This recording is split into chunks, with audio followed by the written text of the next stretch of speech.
We have all seen the $1 trillion campaign for the Zimbabwean newspaper created by TBWA Hunt Lascaris. The agency scooped 9 awards at Cannes, an Andy Award in New York and the ADC Black Cube, just to name a few for this campaign. But what makes this campaign so special is the longevity and the amount of press attention it has attracted. Executive Creative Director at TBWA Hunt Lascaris, Damon Stapleton, joins the panel to discuss this. Welcome, Damon. Thank you so much for joining us. Thank you. I'm going to start with you. The longevity of this campaign is quite impressive. Did you expect this? No. No, I mean, I think when we did it, we thought this is going to be something good. We hoped it would be, but there's no ways we could have predicted this. Yeah. And what are you gaining from it now? The fact that it is running for so long and it is quite impressive. What are you gaining out of it? Well, I mean, I think it's, you know, in terms of the awards, it's just been one of those, you know, it's almost like a global blitzkrieg in terms of you now have all these award shows for, you know, for the 12 months after the campaign ran. So we just, the longevity for us has just been unbelievable. Yeah. Well, you're gaining out of it, but what about the people in Zimbabwe? How do they see this campaign? Well, I mean, in terms of return on investment, I mean, we've calculated it's got about 4.5 million rands worth of free publicity in South Africa. Not globally, you know, it's been on the front page, the digital front page of the New York Post, Huffington Times, I think it's called. So I think they've got an incredible amount of exposure for a very, you know, let's be honest, it's not a huge newspaper. So I think they've got a lot of exposure and a lot more people are aware of the issue. Was there a backlash from Zimbabwe? No, which I guess I'm grateful for. But no, there hasn't been. I think it's been, that they've been very quiet. So how did you come up with this idea? People always ask the question about ad agencies.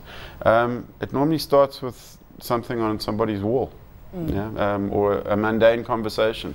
I think you just have to be open to the idea, and normally it starts off as something quite small, and it grows organically.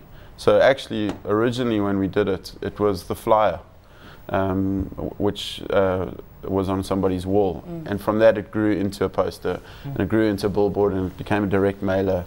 So you know, it grew like in that way. Yeah. Ken, is this something for the Brand Museum, seeing as it's won so many awards? Definitely, this is history in the making, isn't it? In fact, we're doing a book on the history of branding at the moment. I think we'll even manage to put it in there. Page 3. Patrick, your thoughts on the campaign? Yeah, I mean, it's like Damon said, it's something that starts out and you see it. You hear people talk about it. The first time I heard about it was somebody came into the agency and said, I just saw this most amazing billboard made out of Zimbabwean notes. And that's when it sort of hits you between the eyes and you go, damn. Because that's it's clever. so clever. And it's from there, you can just start imagining the possibilities. So, yeah, phenomenal campaign. Yeah, but why would people buy into it? What is so impressive about just putting Zimbabwean dollars up? I think maybe from the fact that it's not just an ad, it's actually a social commentary. It's socio-political commentary. It's bigger than an ad. It's not just selling a product. It's selling what's happening in the country. And normally, you know, from an advertising award show perspective, it's like, wow, great ad, great product. Let's award it. But this is more than that. This is a much bigger issue than just the Zimbabwean newspaper. And in a world that worships money, you go and use it like that, you're bound to get somebody's attention. Yeah. Yeah, I think we were, I mean, I was just going to say, I think we hit the sweet spot in terms of your global economic meltdown, what is happening in Zimbabwe. So there was a whole lot of things that aligned that I think made this a bigger issue. The timing was perfect. Timing was so relevant at the time. Yeah. How did you go about getting the notes? Well, there's some ways that I can't really talk about. Okay. What can you double? Well, yeah, I mean, obviously, I can't actually tell you how we got some of the notes because it involves people's underpants and swimming across the Limpopo. No, I'm not, but a lot of the notes were donated to us. They're not worth that much, so people were happy to part with them. Yeah. But it was quite an undertaking, and obviously the Zimbabwean newspaper helped us enormously. The people at the Zimbabwean helped us get a lot of these notes. Yeah. Well, Ken, do you think that this is putting a precedent for other campaigns in the future, because people are interested in almost like an activist kind of campaign?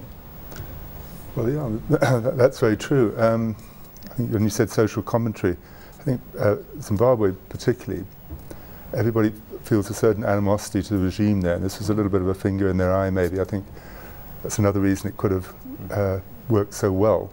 But yes, I think anything that you can do that connects with people, what people care about. I think advertising in Africa, there's going to be a lot more, let's call them communication problem solving. Yeah. You know, so it is definitely setting a precedent. Well, I don't think this is set a precedent. I mean, I can think of other things like the solar-powered billboard for Nedbank, where there is a kind of African idea, which I think is based on the recycling or reusing of things. And you see that every sort of year that people are using that kind of thinking, which, you know, people always say, what is an African ad?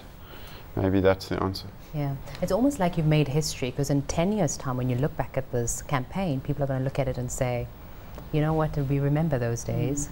We could even say, like, you know, what Damon is saying is that in Africa, and maybe an African flavour of advertising, greatness will come out of necessity rather than trying to be cute with an idea, trying to be clever.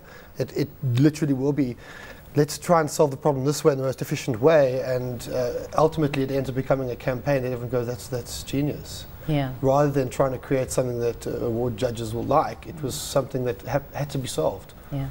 And Damon, I remember when you were here last time, you said it wasn't even expensive. It was actually probably one of the cheapest campaigns. It didn't cost a lot because I mean, the money is the medium. Yeah. So in a strange way, apart from the billboard, a lot of it was just the making and the constructing. And I mean, the other part that people don't talk about was obviously the seeding of it digitally. Right. Because people see it as an old-fashioned campaign, but actually the content digitally was spun out, you know, across the world. So yeah, it wasn't expensive at all. Yeah. Just getting back to the awards, and TBWA Hunt Lascaris is well known for their creativity. So how important are these awards to you? I mean, I'm talking to advertising people. Very important. No, I think you know what? I think it comes down to intention for me. As a creative director, I want to work at an agency that tries to be creative. So the awards themselves are fantastic, and we all pat ourselves on the back. But the intention of an agency should always try. You should always try to do great work. If you're rewarded for that's fantastic. But that's what Hunt is about. It's about trying to do something that breaks the mold or push the envelope. So that's where I think it's important. Are there some awards that are more important than others, would you say? Is it more important to win international awards? For example, the Andes versus the Cannes? Wow, you want to open cans of worms today. I think that if you look at international awards, there's obviously a far greater amount of entries. You have 26,000 entries, I think, at like Cannes. So in that sense, it's very rewarding. But then I think if you look at something like the Lyries in South Africa, why that's important is it probably understands context, and it understands South African advertising far more. So I think in that sense, you need both. They do different jobs. But of course, global awards are fantastic. It's always nice to be recognised on the international stage. Damon Stapleton, Ken Preston and Patrick Robson, thank you so much for joining us.